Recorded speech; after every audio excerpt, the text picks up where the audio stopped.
All right, our speaker today is Philip Mountrose. And Philip has been here before. He shared with me this morning 20 years ago.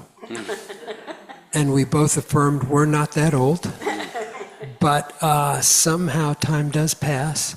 And so he's been a speaker up and down the Unity and New Thought churches up and down the West Coast. And he and Jane have a foundation that they have founded together. And remind me again what the name of it is? Awakenings Institute. Awakenings Institute. And so you can find that at awakeningsinstitute.org. And so we're going to have a program after our potluck today, but we'll get more of that later. But right now, Philip is going to tell us about 5 doses of love and happiness. All right, Philip Mountrose.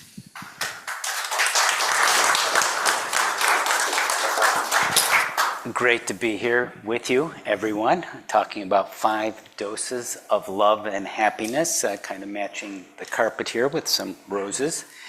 And it reminds me of this story you may have heard. A father told his 12-year-old son, he said, "Son, when Abraham Lincoln was your age, he walked to school 3 miles every day." The son paused and kind of thought about it and goes, "Well, when Abraham Lincoln was your age, he was president." So that's a little bonus love and happiness humility tip. And I thought we might need a little levity because it's sort of a challenging world, as we know we all live in currently. The American Psychiatric Association's annual mental health poll in 2024, polling American adults, said that 43% of them thought they were more anxious this year than their previous year. Who knows where we are this year? And there's a lot of what's called the meta-crisis. Things are happening politically, socially, environmentally, and it seems like the wicked problems. What do you do? And Jane and I, my partner and I at Awakenings Institute, our nonprofit organization, wrote a book, a free book called The Solution. You can get it at getthesolution.org. And what is the solution? Well, not surprisingly, actually, it is love. And I want to draw from that book and our most recent book, Awakening to Your Magnificence today, drawing out 5 of these doses, these prescriptions for love and happiness. So let's start off with number 1. Make feeling good your priority every day. Do I feel good today? It's very easy to wake up on the wrong side of the bed, so to speak, and the negative thoughts just start cascading, and before you know it, you're kind of lost in a bad news story or some complaint or some worry. But the idea is you can change that. We are empowered to do that with this dose. It's an opportunity to create a positive mood. In fact, if you open your hands out wide, if you just embrace yourself, embrace the world, it's very uplifting, it's very opening. We rarely do that, and that opening is the difference between opening and contracting. And when you're in an open place, what happens? Good things happen, don't they? You're more expansive, you're more creative, you're more intuitive. And think of it, a memory can spark this. Can someone remember a time just briefly when you felt happy, uplifted? Anyone want to share just a brief, Yeah, when I'm riding my horses, that's the best. Yeah, I'm happy just hearing you about riding. A long time ago, not now. Yeah, and such a good memory. And one other, just something that and these are can be very simple things that come to mind. Someone. Hiking, yeah, there we go. We're connecting with nature. There's a connected theme there. I remember when I got married many years ago. That's 1980, so that's 46 years ago. To Jane, my wonderful wife. And I remember her smelling a white rose. It's still in my mind. And she had the beautiful peach wedding gown, and she just was smelling the rose, and I'm just, feeling good again. So you can do that whenever you want, and I'm going to incorporate something that we'll be teaching in our little workshop, which I hope you can come to after the potluck today, some EFT energy healing tapping, which you may or may not know of. It's very powerful and easy to do. And so I'll incorporate for this first tip the affirmation, I'm feeling good, better and better. And you tap key pressure points. We're going to do this for balancing your head. I'm feeling good, and you can say this if you want out loud. Better and better. Yeah, so we're integrating it into your heart. So that's integrating your head and your heart. So that takes us to prescription number 2, which is focus often on gratitude. Gratitude. Gratitude again? I keep hearing gratitude. Don't we keep that keeps coming up? But it really is the gift that keeps on giving. You almost cannot have too much gratitude. Gratitude for your past, gratitude for your present, gratitude for your future, what's coming. It's rejuvenating. It always works. And there's a story from a lady named Alina Resnikoff. She wrote an article called How Gratitude Transformed My Life. I'm finally able to love my body.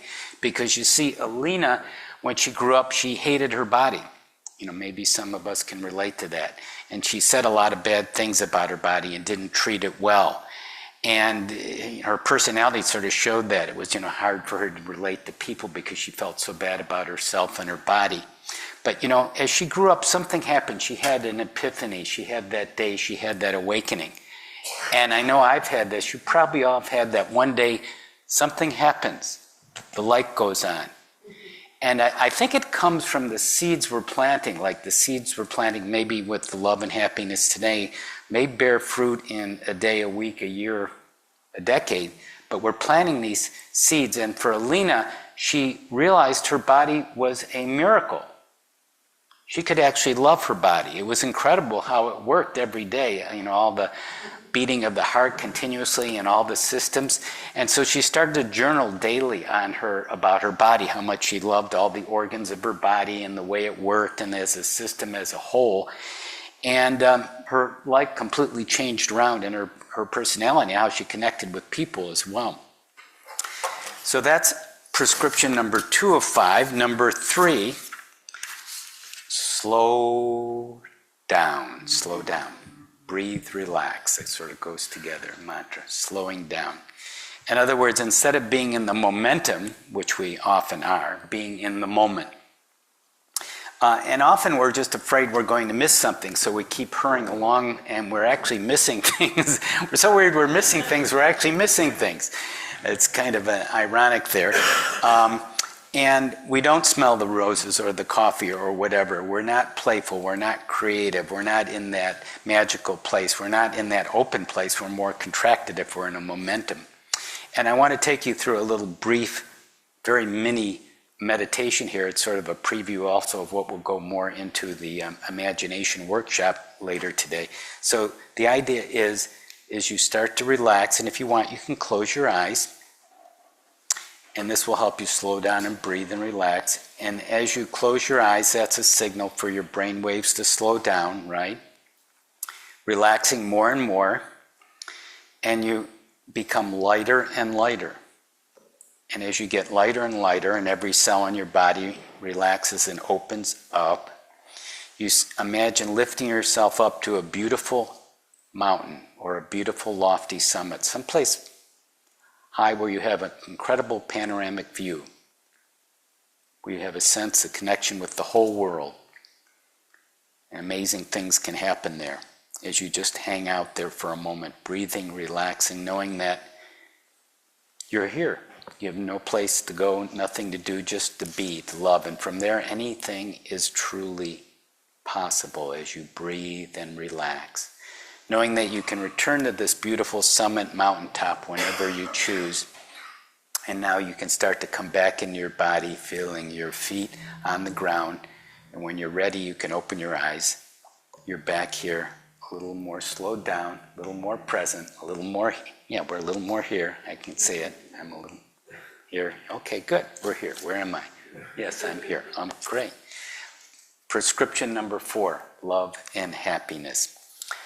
Go with the flow and cooperate with the things you simply can't change. I was thinking that phrase, go with the flow, is also similar to being in the flow, something that is nice to do.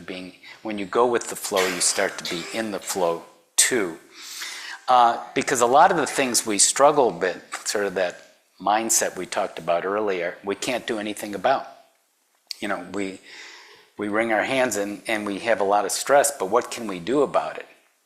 And there's that serenity prayer, God grant me the serenity to accept the things I cannot change, summon the courage to change the things I can, and the wisdom to know the difference. It's good to remember that. And it reminds me, way back when Jane and I, we had a rental, we had a rental property back before the rental properties crashed and we lost all our money in it. But this was before that even happened. We got a call one Friday night from the lady who was managing the property. It was actually in Georgia. It was a rental condominium or something. And she said, I have some kind of bad news for you. The lady who was renting, her son was playing with matches and set off the sprinkler system, and the whole place saturated with water. Some kind of, we'll take care of it and so forth, and I'll get back to you. And hung up and told Jane, what can we do now? So we said, well, we can't really do anything about this now. It will be taken care of. So what we said, I guess we will open a bottle of champagne and celebrate. We did, and we didn't get drunk, but we just said, well, something good has got to come out of this, and we figured it did. So what can you do when things seem impossible, the wicked problems are there, the world is going to hell in a handbasket? I don't know what that means, but it sounds kind of bad. Well, we can find something to smile about. We talked about nature, the horses, and being outside and hiking. And we could say a kind word to someone. We can bless. It's interesting. Blessing is a nice practice. Bless whatever. Bless anything. Bless ourselves here now. Bless the carpet, the trees, anything. So go with the flow. Be in the flow. It takes us to the final prescription. 5 prescriptions. End the day, or end whatever you're doing, the current project, on a positive note. So how can we end this talk I'm doing today on a positive note, the service on a positive note? Well, you can think of what do you remember? What have you remembered about the service today? What has stood out about, or maybe my talk today? What's gone well? So just kind of think of that, and then maybe some of you do this when you retire at night. What went well today? Ending on a positive note, and that's a nice thing to remember. And I thought to maybe help us end on a positive note, I would bring in see if we can get a message from Archangel Gabriel. The archangels, just see if there's a message. So this theme is the doses of love and happiness. Yes, love and happiness is a state of mind, a state of being, and when you are where you are supposed to be, which is right here with love in your heart, everything does work out beautifully well. You are beautiful creatures, part of a beautiful planet, part of a beautiful universe. You can love yourself and love everyone if you open your heart and smile and say, yes, now. Everything is working out, and we love you so much. Thank you. Thank you, Archangel Gabriel. So, 5 doses of love and happiness. Love yourself. Feel good. Hope you're feeling good. Remember the gratitude. Be grateful. Remember to slow down. Go with the flow. Be in the flow. End on a positive note. It's been great being with you today. And hope you will join us, by the way, for the workshop. I'll just make a mention, the gift of imagination and empowerment with imagery and EFT tapping. It correlates to the 3rd principle of unity, about we create with our feelings and thoughts, but it actually in some ways goes much deeper, or expands that. Because once you connect with your imagination, and we'll have a lot of hands-on fun activities that are very profound. When you connect with your imagination, some amazing things can happen, as you'll find out. If you can join us, we invite you to join us. So it's great being with you, and Reverend Brian and everyone, thanks for inviting me for 5 doses of love and happiness.